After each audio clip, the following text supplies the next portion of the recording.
গুজরাটে রয়েছে। সোমনাথ মন্দির কোথায় রয়েছে? গুজরাটে রয়েছে। শুনে রাখবে, খুব ভালো করে মনে রাখবে। এবার হচ্ছে কি দুটো শব্দ লিখে রেখেছি, আগমার্ক আর আইএসআই মার্ক। মনে রাখতে হবে আগমার্ক কিসের সাথে যুক্ত, আইএসআই মার্ক কিসের সাথে যুক্ত। তো আগমার্ক হচ্ছে কৃষিজাত পণ্যের যে নাম্বারিং করা হয়, মার্ক করা হয়, সেটা হচ্ছে আগমার্ক। আর শিল্পজাত দ্রব্যের উপরে আইএসআই মার্ক। আগমার্ক এবং আইএসআই মার্কের উপরে আরো বেশ ভালো ক্লাস আমি পরে স্পেসিফিক ক্লাসে দেব, এখানে নাহলে ভিডিওটা অনেক বড় হয়ে যাবে। এবার হচ্ছে কি আমাদের বেশ কিছু কান্ট্রি আছে যাদের কারেন্সি গুলোকে জানতে হবে। বেশ কিছু কান্ট্রি কারেন্সি আমি মাত্র 5 থেকে 6 খানা লিখে রেখেছি, এর মধ্যে কমন আসতে গেলে খুব ভালো, না হলে স্পেসিফিক ভাবে পড়তে হবে। আমি ভিডিও করে দিব, কিন্তু তোমাদেরকে পড়তে হবে। যেমন হচ্ছে এখানে ইন্দোনেশিয়াতে কি আছে? রুপাইয়া। মায়ানমারের মুদ্রার নাম পরীক্ষাতে জিজ্ঞাসা করা হয়, কিয়াট বলে। আর হচ্ছে কি ভুটানের মুদ্রার নাম আছে নুলট্রাম, থাইল্যান্ডের হচ্ছে বাট। এই তিনটার মধ্যে একটা পরীক্ষাতে বেশি আসে। এছাড়া আমি লিখেছি আর্জেন্টিনা পেসো, আর হচ্ছে ইয়েমেনের রিয়াল। এছাড়া তোমরা চায়না, জাপান এদের নামগুলো পড়ে নেবে, ওদের মুদ্রাগুলোর নাম পড়ে নেবে। এছাড়া হচ্ছে কি আগমার্ক বলেছি, আইএসআই মার্ক বললাম। পরীক্ষাতে আরো বেশ কিছু ব্যাংকগুলো আছে, যেমন হচ্ছে আমাদের স্টেট ব্যাংক অফ ইন্ডিয়া, যার আগের নাম ছিল ইম্পেরিয়াল ব্যাংক অফ ইন্ডিয়া।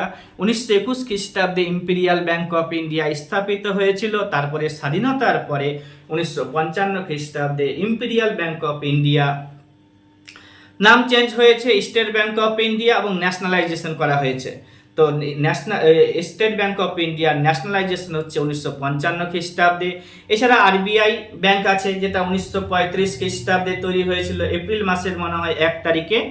আর পরবর্তীতে এটা 1949 খ্রিস্টাব্দে আরবিআই কে ন্যাশনালাইজেশন করা হয়েছে, যেটা এখন ভারতের সেন্ট্রাল ব্যাংক। এছাড়া আরো পড়তে হবে যে স্টেট ব্যাংক অফ ইন্ডিয়া থেকে, আরবিআই থেকে, যে তার লোগো কি আছে ইত্যাদি আছে কি, ওগুলো আমি এই ক্লাসে বলবো না। এবার হচ্ছে কি নাবার্ড ব্যাংক পড়তে হবে। নাবার্ড ব্যাংক হচ্ছে 1982 খ্রিস্টাব্দে। নাবার্ড ব্যাংক হচ্ছে 1982 খ্রিস্টাব্দে 12 তারিখে জুলাই মাসে ষষ্ঠ পঞ্চবার্ষিকী পরিকল্পনার সময়ে গঠিত হয়েছিল। শিবরামন কমিটির সুপারিশে গঠন করা হয়েছিল। মুম্বাইতে এর হেডকোয়ার্টার রয়েছে, এইটুকুটাই জানো এখানে। এছাড়া এখানকার চেয়ারম্যান কে আছে, অমুক দুমুক আছে কে, ওগুলো সব জানতে হবে। এছাড়া এক্সপোর্ট ইম্পোর্ট ব্যাংক আছে, এটা হচ্ছে ষষ্ঠ পঞ্চবার্ষিকী পরিকল্পনার সময়ে স্থাপনা করা হয়েছিল 1982 খ্রিস্টাব্দে, মনে রাখতে হবে। এছাড়া আমাদেরকে আর কি করতে হবে? হ্যাঁ, প্রজেক্ট টাইগার লঞ্চ করেছে ভারত সরকার কত সালে? তো বিভিন্ন যে প্রোটেকশন বলো, কনজারভেশন বলো ইত্যাদি, এগুলো এখানে আমি লিখে রেখেছি, জাস্ট ইয়ারগুলো লিখেছি। আর হচ্ছে কনজারভেশন বা সংরক্ষণ, প্রোটেকশন ইত্যাদি নামগুলো বলছি, আর হচ্ছে তাদের ইয়ারগুলো বলছি। যেমন হচ্ছে প্রজেক্ট টাইগার ভারত সরকারের দ্বারা লঞ্চ করা হয়েছে 1973 খ্রিস্টাব্দে। প্রজেক্ট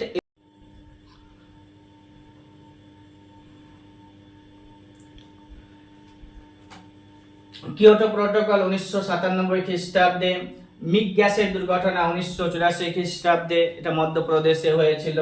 তারপরে হচ্ছে নর্মদা বাঁচাও মুভমেন্ট 1985 খ্রিস্টাব্দে। চিপকো মুভমেন্ট 1973 খ্রিস্টাব্দে। মন্ট্রিল প্রোটোকল হচ্ছে 1987 খ্রিস্টাব্দে। এগুলো সব জানতে হবে, মনে রাখবে। এবার হচ্ছে কি মাউন্ট এভারেস্টকে 29 বার জয়লাভ করেছে যিনি, তার নাম পরীক্ষাতে আসে। কামি রিতা মাউন্ট এভারেস্টকে 29 বার জয় করেছেন। Geographical Discovery